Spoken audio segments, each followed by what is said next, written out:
Hi everyone, in front of me I've got ITEL S24 and let me share with you how to block a number on this device.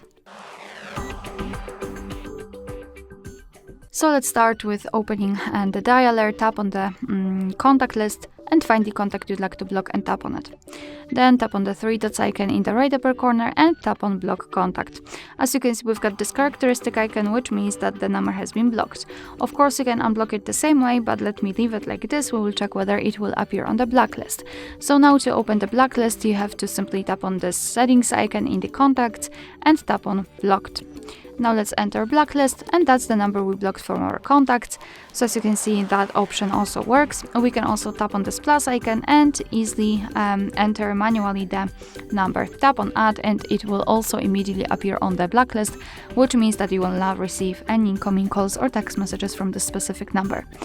If you want to, you can also remove the numbers from this list. Just tap on this trash bin icon and tap on remove. Alright, so that will be all. Thank you so much for watching. Please hit the subscribe button and leave the thumbs up.